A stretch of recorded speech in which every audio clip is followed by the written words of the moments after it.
You're listening to 8158 Stories of Sacrifice, where we honor the bravery of the first responders and the families who stand behind them. Real people, real stories, real heroes. This is 8158.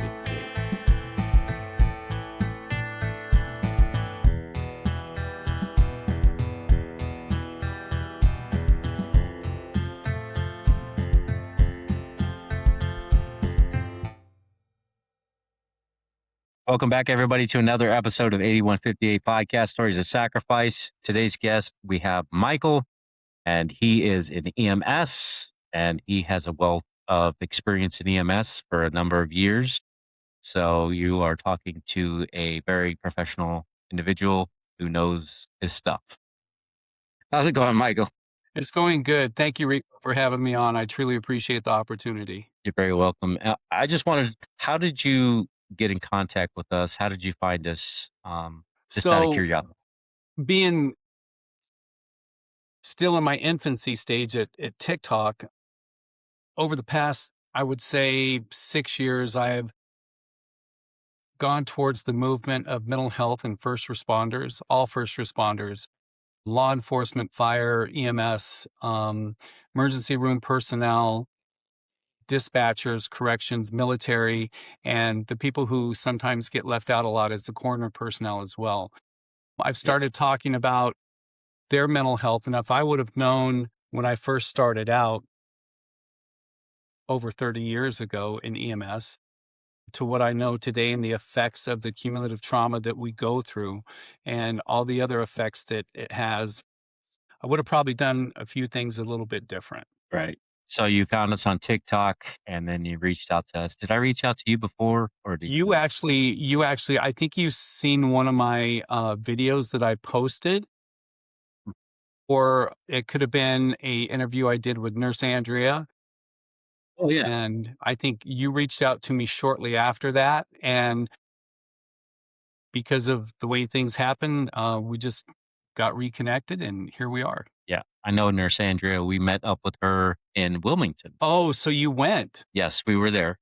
I was, you know what, she had took, because she lives here in Las Vegas as well, and she told me about it when it was in its planning stages, and unfortunately because of my schedule I was unable to attend, and I have heard nothing but phenomenal things, and hats off to Pierce Provisions and Paramedic AF for putting this thing on, because I heard it was a great summit. Yes, it was. It was very good. It was the first time that our podcast was actually at a mental health awareness summit, and it was amazing.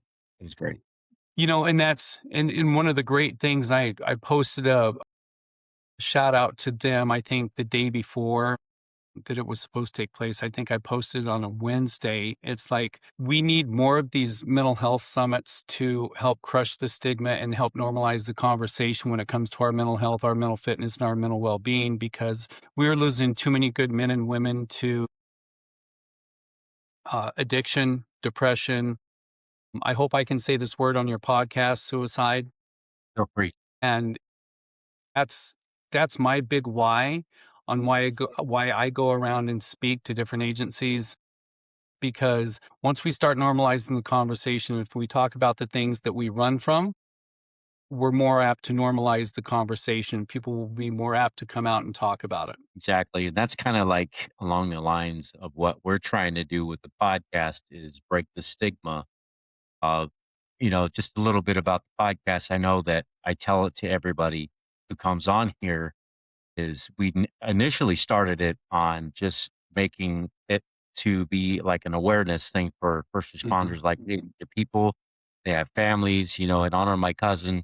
And we just wanted people to know that, first responders are people, law enforcement, whether you're EMS, fire, coroners, corrections officers, dispatch, all that, they're people and they deal with problems. But it was mostly on my cousin.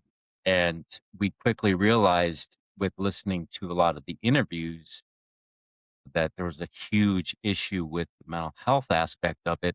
And then it hit me that my cousin wouldn't want us to dwell on him, but he would want us to focus on his brothers and sisters in Right. the first responder world, especially since he was a 20-year combat veteran. He Right. did three deployments in Iraq, and then for 20 years, he retired out of the Army for 20 years, and then he was a 13-year veteran with the sheriff's office. So, uh he would want us to focus on that and help our first responders break the stigma. I'm not a first responder or veteran myself.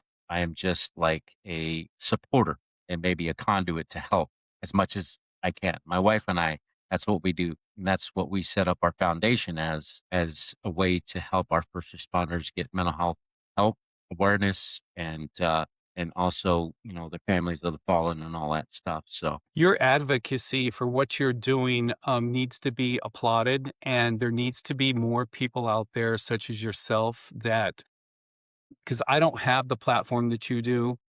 I mhm. don't have, you know what I mean? So everybody plays a part in normalizing the conversation and breaking the stigma, crushing the stigma on this. And you brought up a really good point. Because once you hit on certain points, my mind, my first responder mind just goes ding, ding, ding, ding, and then I'll forget what I want to say. But you brought up the the humanity part of first responders, and so many times I have seen it over the past 30 years is that, there's a time to be strong and to be brave and everything else. There's no doubt about that. But you have to know when to, and it's really hard because we get into the neuroplasticity that we become trained to think a certain way. And that could be a whole nother podcast because I'll just go off on a tangent. But the thing is that what I wish I would have learned early on was a better way to separate the two between my personal life and my professional life. But that's becomes very difficult because what makes us so great at our jobs is the ability to detach. Because when we have a task to do when we're on the job, we just focus on that task. We think 3 or 4 steps ahead to keep that's self preservation, to keep ourselves safe and the people that we're serving safe. But there comes a point too everybody thinks that they have to carry that identity home with them, and they don't. Because after a 12-hour shift, a 24-hour shift, a 48-hour shift, when you take that uniform, your scrubs, whatever uniform you wear, when you take that off, you have to realize too, you have to give yourself this grace that underneath that uniform, you're just a human being, that does such a, a great job that a lot of people can't do and don't want to do. So we have to keep that in the back of our minds and give back to ourselves what we give to others. Exactly. Because you guys are putting yourselves out there to do a job that a lot of people can't do, Hmm. don't want to do, and probably don't care to do, Yep. right? So here you are putting yourselves out there for people you don't know that probably don't even care. Yep. And you're sacrificing yourselves, your mental health, your physical health, and everything else that goes along with it to people that you just don't know. I think a lot of times the general public, and really to no fault of their own, but we have the stereotypical police officer, firefighter, EMS, dispatcher. They just see the uniform, they see that someone's coming to help them on their worst day. They Mhm. don't take into consideration that the things that we see, that we experience, that we take in goes home with us as well, and it's now Right. part of us. And I think that, not that I'm looking for or we look for any credit or anything else, but, at the end of the day, we're just as human as the people that we serve. Oh, absolutely. You have thoughts, feelings, you have families, you have your emotional state and obviously your mental state as well. Yeah. And the things you see on the job, it just doesn't go away. No, It no, sticks with you forever. no. Yep. And the difference that I've learned through a lot of therapy and everything else due to the things that I've experienced, I tell my story for a specific purpose. But what I've learned too, going through this career, is you really need to give back to yourself and you really need to have that balance, because if we don't have that balance, then we tip too far forward or too far backwards and start tipping that scale. And, you know, our lives depend on it, you know? I mean, is evident as, you know, a lot of the, brothers and sisters that we've lost. Right. So, how far along in your career did you realize that there was an issue with the mental health aspect of the job that you were doing? Perfect segue, it would be 11. It would be 11 years. When I first started out, I came from the Johnny and Roy days of emergency, Squad 51. And it was like, as a child, it was very, you know, impressionable to me. It's like, that's what I want to do. I want to go save others. And so, through a long track of testing and everything else, I finally got hired. But when I went through school, when I went through my first EMT class, they never really talked about the mental health aspect of it. So I continued to test. I got hired with Mercy Ambulance in 1991. And then fast forward a little bit, 1998. I wanted to do something still within the same realm of EMS and first responder work, but I wanted a challenge for myself. And so our local flight program was hiring flight paramedics. So I tested for them and got hired. And this was probably in February of 98.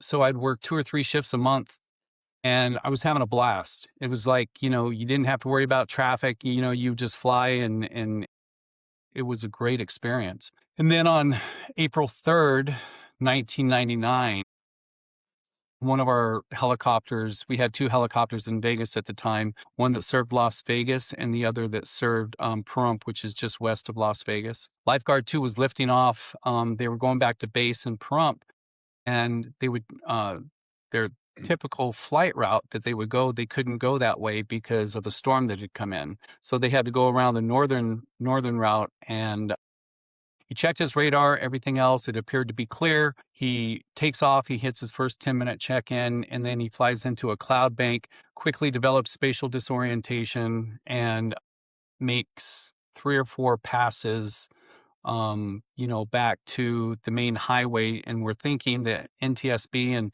FAA is thinking he was looking for the lights of the cars to guide him out.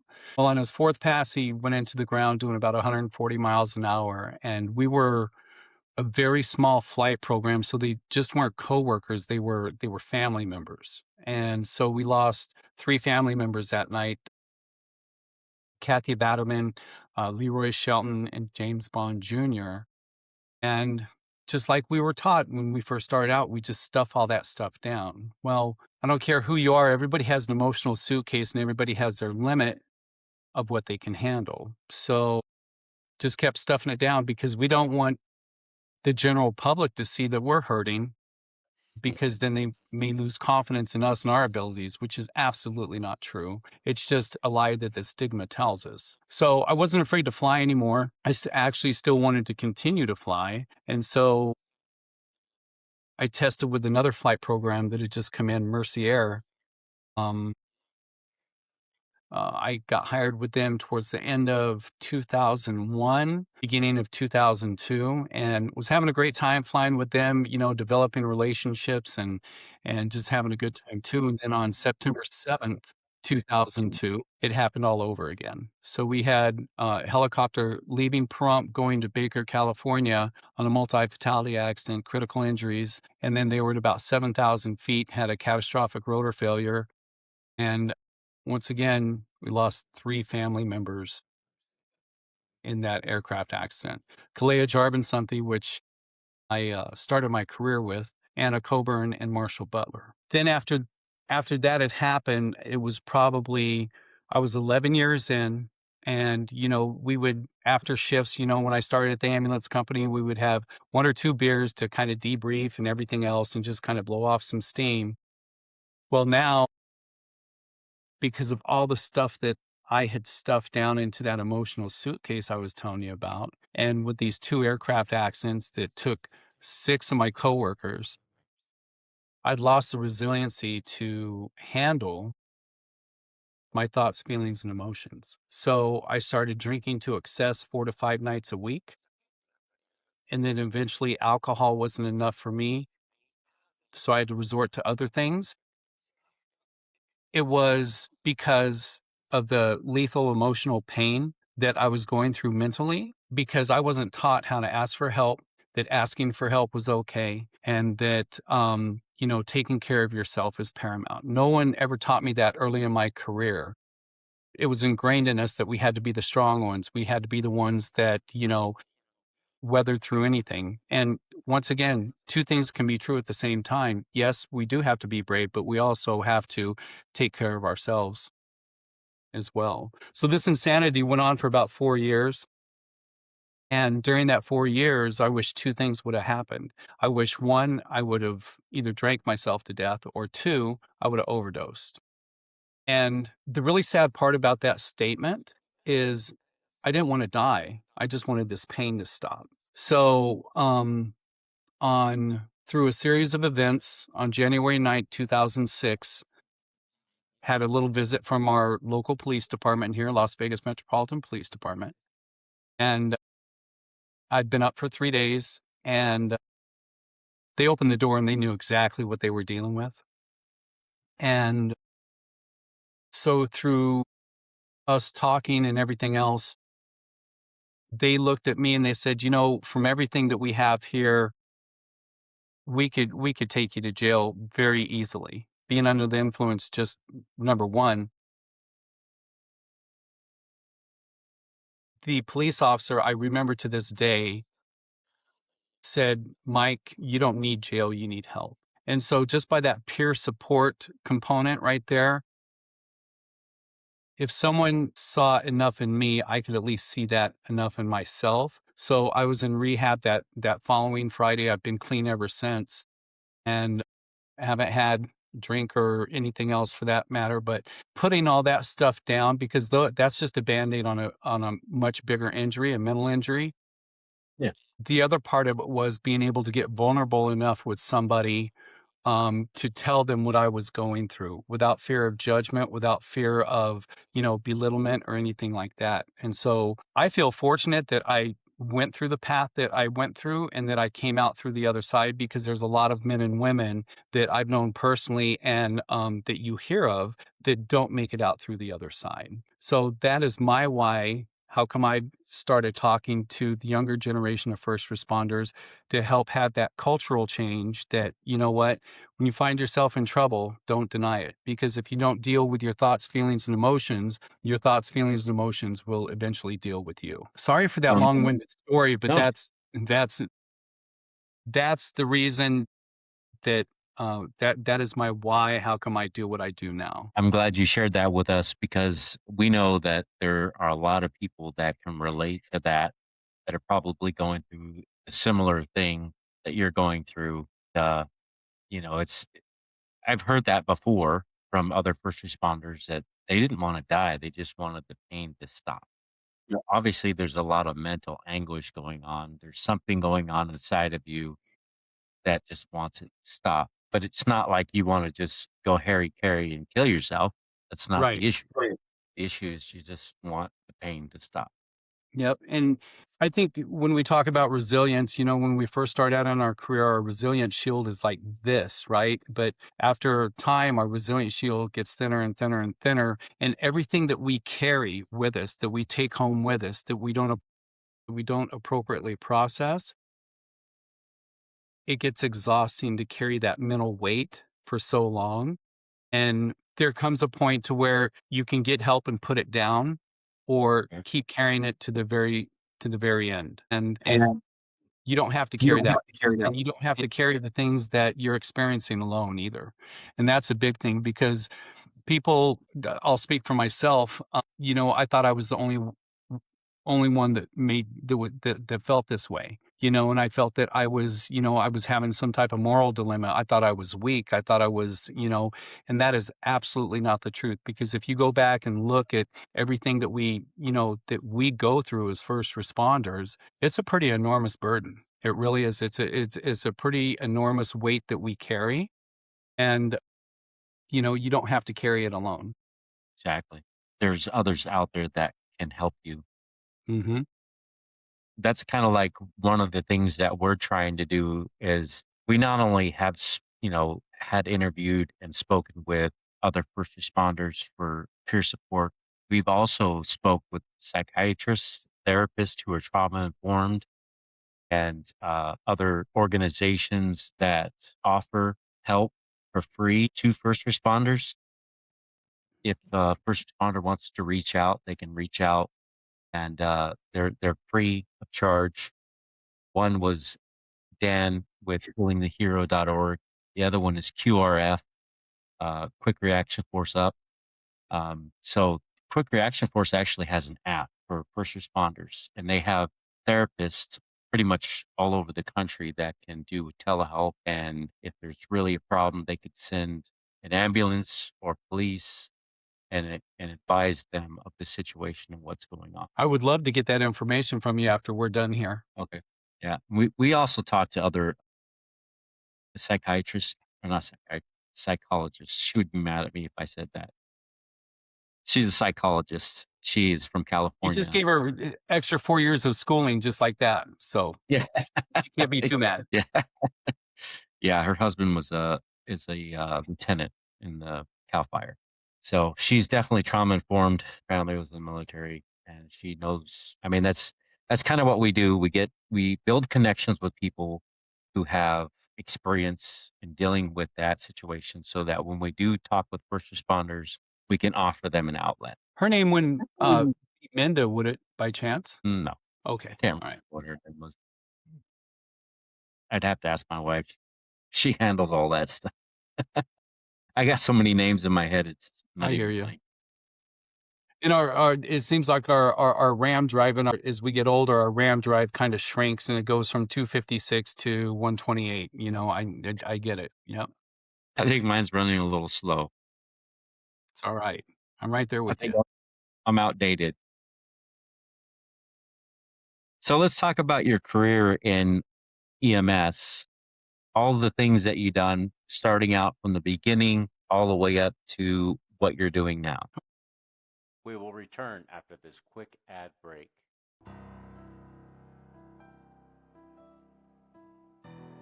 The William H. Bill Butler Jr. Foundation is on a mission to honor first responders and support those who serve. We provide scholarships for families who have lost a hero in the line of duty, offer second chances to juvenile offenders who are working to rebuild their future, and help new recruits pursuing careers as first responders.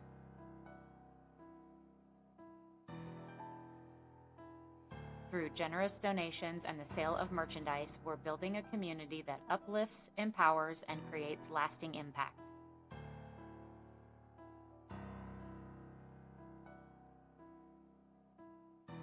You can be a part of this mission as well. Visit 8158podcast.com to donate or shop today. Together, we can support those who serve, honor those we've lost, and give hope to those who need it most.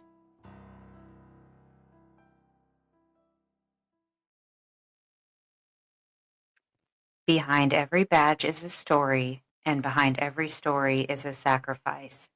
This is the 8158 podcast, where we honor the lives and legacies of first responders and their families. If our mission speaks to your heart, if these stories move you like they move us, join us on Patreon. For just $5 a month, you'll get ad-free listening, exclusive merchandise, behind-the-scenes content, and video episodes only available to our patrons. This isn't just a podcast, it's a movement, and you can be a part of it. Support us at patreon.com/8158podcast. Let's continue to share the stories that deserve to be heard. Okay. So, after my college football career didn't take off at Weber State University because it was way too cold up there, I came back, I was a bartender for a little while, and then it was like, "Okay, am I gonna do this the rest of my life and be married and raise kids and everything else?" And it's like, I really need a career because that Johnny and Roy episode, I really wanted to, pop the things off the pre-filled syringes, and look really cool. So I started testing for the fire department. I had this one battalion chief tell me, "Mr. Worthen, you probably won't get hired because you have no EMT experience." And I said, "Okay, all right." So instead of having a bad attitude about it. I took it as constructive criticism, enrolled in my first EMT class at Mercy Ambulance in '89, and fell in love with the medicine, fell in love with everything that I was being taught, because everything that was being taught was everything that I was, seeing on TV. So I ate it up. So I continued on to my intermediate class, which is EMT Advanced now, and then got subsequently hired by Mercy Ambulance in 1991. Worked with them until 1998. I got hired with where I'm currently at now, the Nevada National Security Site Fire and Rescue. And then in the same year was when I got hired with my first flight program. While at the fire department, I spent probably the next 8 to 10 years in the training division, teaching classes, staying up to date on things. And then I recently in 2012, in the capacity that I currently serve as is a EMS division chief out there. And over the past 6 years, I've kind of touched on it a little bit, is that, you always want to leave your career a little bit better than when you found it. And what can I contribute to a career that has been good to me and kind of and not have it's bright side, but it's downside too. But what can I contribute to this career that's has given me so much satisfaction and has given me so much passion for what I do. So I decided to write an article in 2020, I believe. It was EMS World Better Ways to Cope. And I go through my story that I shared here today, and that, we really need to, do better with our first responders on taking care of ourselves. So after that article came out, I approached a friend of mine who is the CEO of Community Ambulance out here in Las Vegas. And I said, hey, here's an article I wrote. I would like your insight on this, and tell me what you think. So he read it, and he had you could tell it hit him because he was going through the same stuff. And he goes, how about you do this? He goes, I think your article is very well written. He didn't know it took like about 10 to 15 drafts, but it finally got where I wanted it to be. He goes, why don't you do this? I would love for you to come in and teach or lecture this type of material to all our new hires. And I said, I would love to, because, any way that we can be a part of normalizing the conversation, this is just our part, right? That we can give back to them. So I started doing that, and that led into speaking at different facilities, universities, colleges. And I was actually fortunate and blessed enough to have the opportunity to be a keynote speaker at Nevada Coalition for Suicide Prevention, I think in 2021. So it's kind of taken off for that. Any way that we can get the message out there, because we need more of us to tell our stories, because that'll give more people out there feel like they're not so alone. You definitely have a wealth of knowledge that can help, especially Yeah. the new recruits and the ones that are coming on, or even having peer support for those who are suffering and don't want to talk. Yep. And I think that's the key, because our resources, we're getting more and more resources for trauma-informed therapists. Mhm. But the key now is to get people that are unwilling, not to a fault of their own, but because that's just the way they're feeling. We need more people to actually come out and get a little bit more vulnerable. And that's a very scary and a very hard thing to do. It really is. Because what I've noticed, especially in my case, that healing doesn't begin until the vulnerability sets in. Because the more time you share your story, the more empowered you are. Because the more we talk about something, the more power we take out of it. And I gave you the example of the stigma. We're so afraid of the stigma that, we don't ask for help because people will think we're weak. We don't want to be a burden. We don't want to, have management look at us cross-eyed, and we don't want our peers saying, well, maybe If you're feeling this way, you shouldn't be in this profession, which those are all lies that we tell ourselves that the stigma will tell us. And so that's what keeps a lot of us from asking for help. Right. I know I spoke with, 2 police officers, one in Wisconsin who is now a police captain, and one in, California. I don't know if you heard of Michael Segru. He wrote That the book sounds familiar. That sounds familiar. Say Courage. Yeah, he had an incident where he he was really messed up over it, and he actually lost his job Mm. because of the mental health aspect of it. But he came through. I mean, he's no longer a police officer. However, he did write a few books, and he is a great, great guy to talk to. The other one, Captain Adam Myers, he also had a traumatic incident happen to where he had to shoot a suspect with a knife in a Walmart. And I listened to the 911 call to that. He let us listen to that. And it was sad because he had no other choice. He had no other choice. And it really messed him up. And he went through a lot of the same things that you went through and, the suicidal ideations and everything else. And he lost his job. But fortunately, he found a department that was supportive enough to where they were going to help him, actually rose through the ranks and is now a police captain in the department, which is awesome. I think it's awesome. So I wish there were more departments that would not look cross-eyed to you for looking. And one thing, and you bring up a very valid point. The one thing that I always speak out about is that it starts from the top. Yep. Because if people know that they have the support of their admin, their chiefs, however your department or organization is structured, if they know they have that support, it can even go as high up as like your city council or county commission. Is we need that support because if we have that support, I could almost guarantee you'll see more people come out and ask for the help that they so desperately need. Police officers, I'm obviously not in law enforcement, but the things that I've seen is that um, a lot of reasons that they don't go ask for help because that's their career, because they're afraid that their gun, their badge will be taken from them.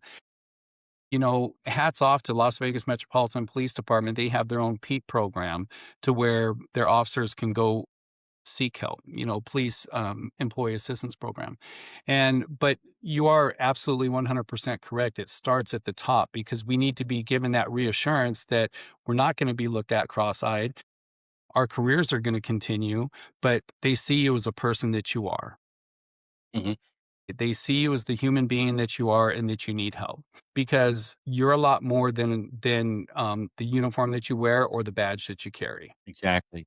You're exactly right about that. It's kind of crazy that, we always say it's okay not to be okay, but it's not okay to not be okay and not do anything about it. Right. 100%.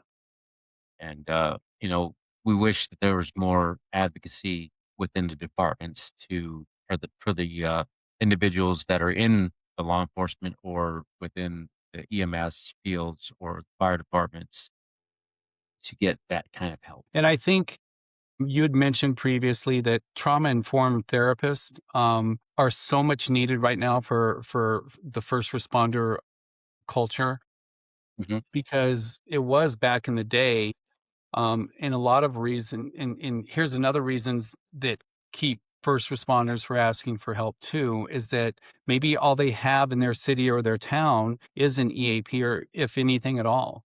And EAPs, when I was going through my little 4 years of insanity, I was about halfway through. I had a brief moment of clarity and finally picked up the phone and called the EAP that was contracted through our company. And I say this not to be disrespectful, not to be belittling or anything like that. But back then, and still pretty much today, and we've gotten a lot better with our EAPs. I love our mental health professionals. They do a lot of great work for a lot of people. But when it's dealing with first responders, here's our train of thought. I called. There's three reasons that sometimes EAPs don't work out for us: accessibility, Mhm. relatability, and identifiability. The Right. accessibility, when I called, she says, the lady on the phone said, "Oh, I'm so glad you called, Mr. Worthen. I understand that you're dealing with some addiction issues. You're dealing with, some mental health issues. Let me see who I can get for you." So she puts me on hold for about 10, 15 minutes. She comes back and she goes, "Mr. Worthen, I got some great news for you. I found someone that is going to be great for you and everything else." And she has availability in about 3 to 4 weeks. Oh my god, that's I can, as great. a first responder, what I've experienced, by the time a first responder asked for help, they needed it yesterday, Yeah. because when they call, they're right on that ledge and they need help now. They don't need help 3 weeks from now, because I can tell you what's going to happen in 3 weeks. One, I won't be here anymore. Or Mhm. two, because we have such a chameleon thing and a deniability type of process to the way we think sometimes, is that the day before the appointment will come and it's like, I'll just tell myself, "Oh, you know what? I was just having a bad day. I'm good." How many times have we heard that? "I'm good." Yeah. So I was just going through a phase that day. So you'll cancel your appointment. We need to take advantage of the situation when the situation presents itself now. And that's where we can do better. The identifiability and relatability issue, when I did finally go talk to somebody, I'm sitting across and I was actually proud of myself because I kept my inside voice.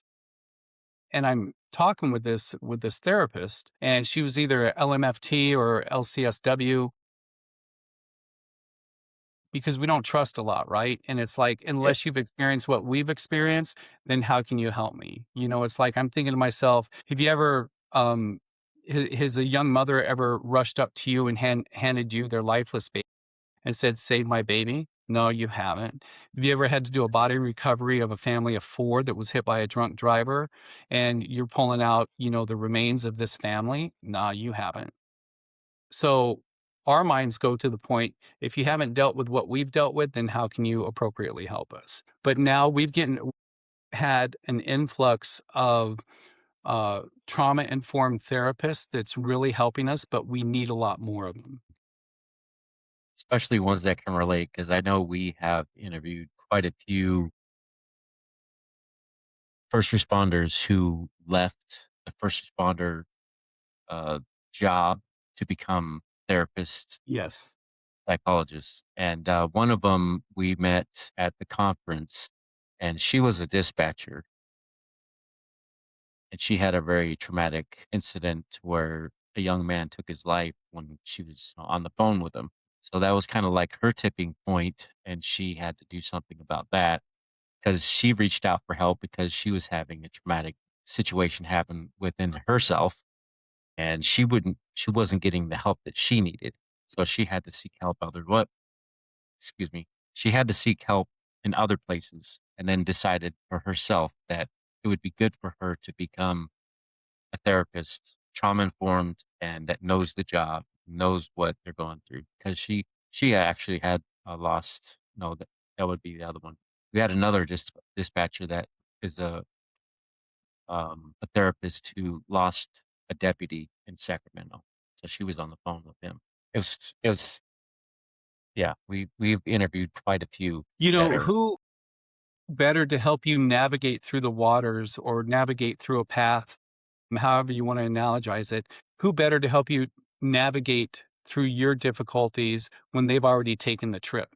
They've right. already been down that road. They've had that experience. And that's what's so valuable for us, because I've heard stories of people going in, and talking to somebody that really had no clue what we dealt with. And I've had a friend of mine tell me that he had the therapist in tears by the time he left.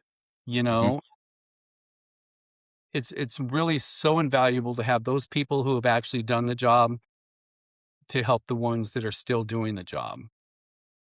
One other thing I'd like to say, since we're on the topic of therapy and everything else, if you're a first responder out there and you do finally make an appointment, you do finally get hooked up with somebody and they're not for you, please don't get discouraged. Keep trying. Keep trying, keep trying, keep trying. It took me 6 or 7 people to go through for somebody that I finally clicked with. And here's the amazing thing to your point, Rico, is the therapist that I'm seeing now, guess where I found him? Where'd you find him? TikTok. He's done the job, and he goes, and you probably know him. It's Dennis Carradine. And he's if you haven't, I mean, he has a lot of great stuff. And the reason I reached out to him is because I've seen a lot of the stuff that he um, promoted and talked about when it comes to, everything from, A to Z when it comes to first responders. And it just clicked. It's like he gets me. And the thing is, and when we talk about peer support too, is I don't have to know you personally,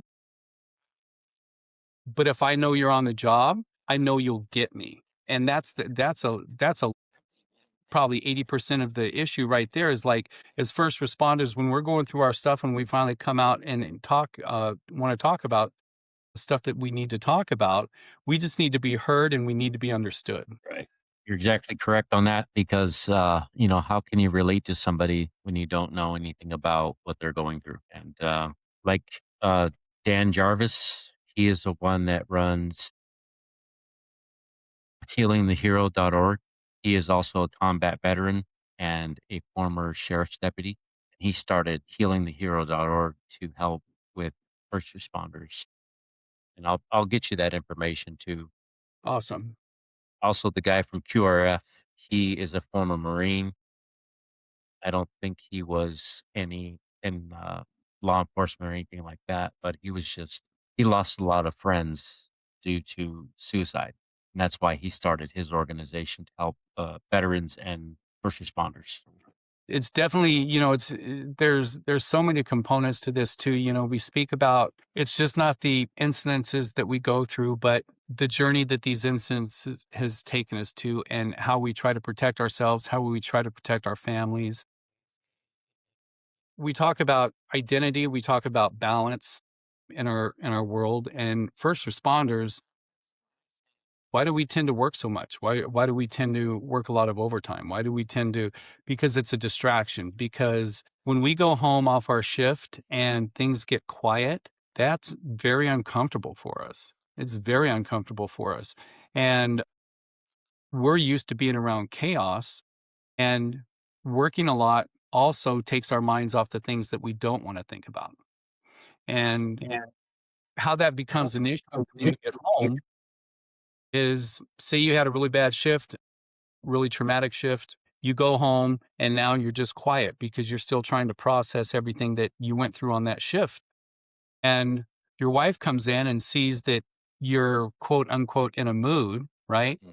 And she's thinking maybe it's something that she did, when in all reality, she didn't do anything to get you there. Right. And so the communication starts to break down. And then once the communication breaks down, is we all know, in a relationship, then everything else starts to deteriorate as well. And, Right. that could be a big reasons for the divorce rates in police officers and firefighters. Right. The lack of understanding, the lack of communication, the spouse doesn't know what's going on in your head because you're not saying. A Right. lot of responders don't want to put that burden onto their spouses. Yes. And, a lot of them feel like they have to deal with it themselves. Yeah. And there's a couple things in there that you said, and I'll try to get my RAM to remember both of them. Is that when we come home, I'll give you an example. We want to protect our spouses from the things that we see. We want to protect our children from the things that we see. When I Mhm. was at the coroner's office, when we would have a child case come in, after we would get done doing everything that we had to do, I would call my then wife and say, "Hey, hug the girls for me." And I would almost be in tears, because, it hits to you that, you're dealing with this child case, and we mirrored, things that are the closest to us. So when I would get home, I wouldn't say anything about my day or the child case that I had, because I'm trying to protect her from it. I was trying to protect my kids from it. So it is truly And that's one thing with spouses too. I think I'm a true believer that even before you get into this field, say you get hired with the fire department, police department, or whatever, they should have like a mini academy with the spouses on what to expect when their husband or wife comes home. So they won't take the things that they're seeing in their experiencing personal. Right. Yeah, because they can very easily internalize a lot of that stuff. Yeah. Like you said, that they did something and then there's no communication. Right. Yep. Absolutely. It's And the unfortunate. yeah, the other thing about balance too is that, and I tell in my lectures, I tell them this, I tell the people that I'm fortunate enough to speak to is that whatever you do, whatever discipline you go into, because I don't care what realm of or what discipline of first responder you are, we're all on the same team, right? We're all on the same team. We just play different positions. Whatever you decide to go into, whether it's law enforcement, fire, corrections, military, dispatch, whatever it is, be the very best that you can be. Be the, set your goals high. Be the very best you can be. However, don't make all of what you do your entire identity. What you do is part of your is part of your identity, sure, but don't make it your whole identity, because what happens, what I've seen is that when it comes 20, 25, 30 years and it's time for you to retire and you've made your work everything that you know. You've made it your identity. Now you're not Captain Bill at the fire department anymore, you're Bill, right? Mhm. And you don't even know who Bill is. So when you've left something that you've loved, you're already kind of, and in this transition of uncertainty, you're already kind of depressed. But now all of us have to have a purpose to wake up every morning, to thrive. Now you don't know, who Bill is. Now you don't have a purpose, so that can lead to your depression. When I was working at the coroner's office from the beginning of 18 to the end of 19, we had 3 police officers, 2 firefighters who had died by suicide that come in, and 3 out of 5 of those individuals had all been retired in less than a year. That's Mm. why balance is so very important when we go through not only the beginning, middle, and end of our career, and also the transitional part of getting towards the end of our career. Like, have a plan on what you're going to do, have an exit plan, have a maybe not necessarily a retirement plan, but figure out kind of what you're going to do or what you want to do after you retire from your career. Yeah, you hit on a really good point, having a plan after, because you're not gonna be in the department forever. You're not gonna be a firefighter forever. You're not gonna be an EMS forever. You're not gonna be a police officer or corrections officer forever.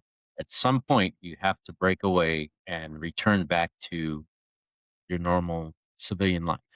Yep. How do they go about doing that? There has to be some kind of resource or some kind of like debriefing of sorts for a lot of first responders to, some kind of training to kind of, break away from that side of the job into the civilian life.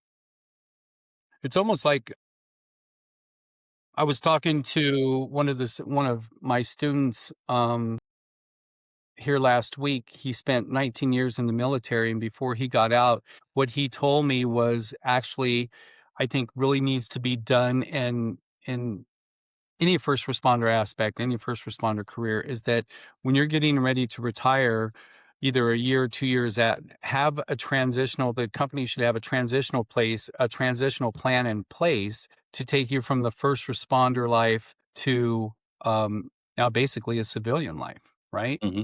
And to make you aware of what to expect, some of the things, get things set before it actually happens. Yeah. I believe they should do something like that. I mean, I wouldn't know how to go about to, trying to help with that, but just getting the word out there maybe. I mean, you would know more about that than I would, but I would definitely would want to help, get the word out for that. Yeah. So, It's so important that, we are so much bigger than our careers, but you see early on, and this is why it's so important to plant the seed now, and hopefully that seed, it may not sprout right away, but when somebody's 5 or 10 years into the career, it's like, "Oh, yeah, that guy that came in and talked that I thought was goofy and that, I didn't think he knew what he was talking about." Well, maybe actually he did know what he was talking about because he went through it. And so if we plant the seed early now, maybe, there'll be a lot more first responders that have maybe a little bit more balance, than eating, breathing, sleeping their career. So you should you're saying they should have training in the beginning of what to expect and then some sort of exit training before they retire or leave the organization I wish that and when I was during. yeah, I wish that when I started out in my basic class, there was like 3 paragraphs, not even a whole chapter, 3 paragraphs of the well-being of the EMT.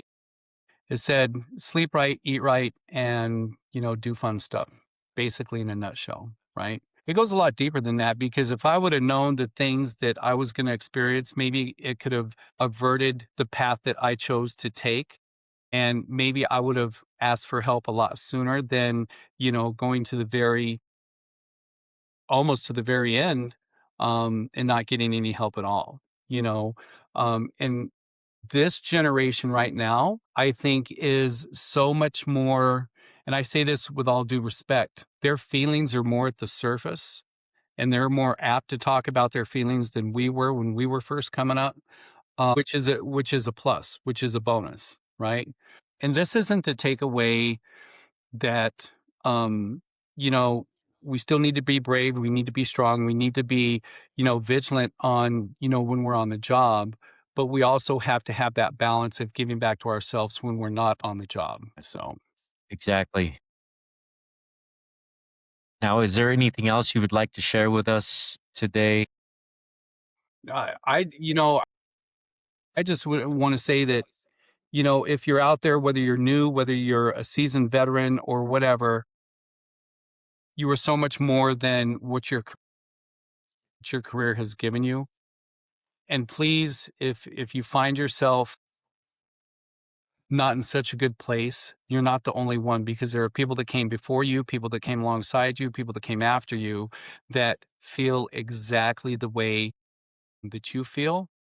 And a battle is better fought with your peers than it is alone. And it's much more achievable by winning that battle. Another thing I wanted to tell you was when I talked with Ramses about he's from QRF, he is looking for people to volunteer for QRF. So if you know of anybody, when I gave you his information, if you know of anybody that wants to volunteer for peer support, or if you know of any therapists that want to volunteer time, they're willing to accept any kind of volunteer work or start chapters all over the country.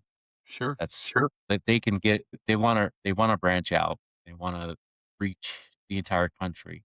So that way, when somebody pushes the button on the app, and asks for help, somebody will be there to help. And that's so vitally important. And, sometimes it's easier to talk to a total stranger than it is to talk to people and a Mhm. total stranger that's been through what you've gone through. Because sometimes somebody else's perspective is a little bit better than yours, especially if you're in a dark place.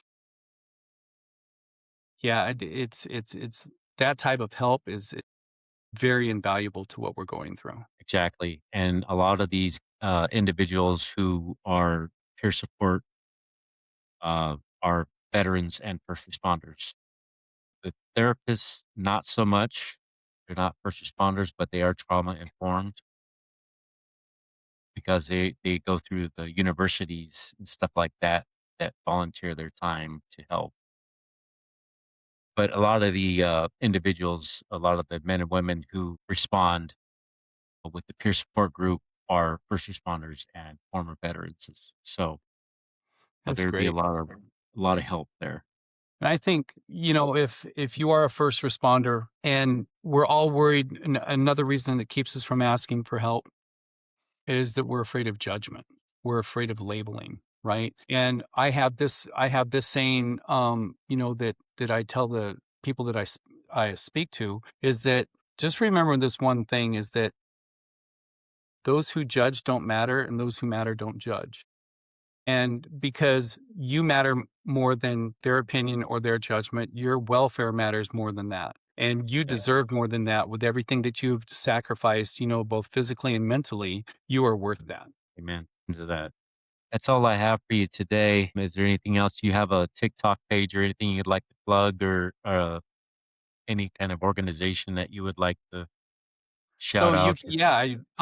thank you for asking, and thank you very much for your time today because it takes, maybe somebody will see this and maybe it'll help them. Even if we help one person through this podcast, through this interview, then we've done what we've needed to do. And so I appreciate you having this platform. So I have my webpage is crushthestigma.com. Also on TikTok, Medic Mike Las Vegas. You can be found there. If you want to know more and see some of the things that I post about, there's there's some videos in there that may resonate with you and may hit home with you. Okay. That's pretty awesome. So hopefully everybody will look out for your page on TikTok and hit you up on your website and reach out for help if they need it. Yeah. It's such important work. We do such important work for the general public. It's people like yourself and so many others that are taking care of those who take care of other people. Right. And that's one of the things that we realize is that, our first responders are out there to take care of us. They're there for us when we need them the most, when we are at our most dire need, the worst possible time in our lives, they're there. Who's there for them? It is time Correct. for us to stand up and be there for them in whichever way that we can. Yeah. Yeah. And that's beautiful. That's perfectly said. Absolutely. But that's all I have for you today. I really appreciate you and thank you so much for coming on and interviewing with us. You see or hear from Andrea. Tell her we said hi. I'll Tell give her her a big Rico. shout out. I'm going to be talking to her a little later on today. She has to help me Yeah. with some technical stuff because I'm still new to TikTok and I'm trying to get my stuff going. And it's like, how do I do this? So I'll be talking to her today. Tell her she owes me an interview. Okay. Will do. Will do. All righty. I appreciate it, Michael. Thank you so much. And I will make sure that my wife emails you the information about QRF and also killingthehero.org. Okay. I Uh, appreciate that. give you some And names. once again, thanks again for this opportunity. Appreciate it. You're very welcome. It was a pleasure, and it is an honor for us to do this for all of our first responders and veterans. Yep. I agree. Thank you. Have a wonderful night, and it was a pleasure. Yes, sir. Thank you. See ya. All right.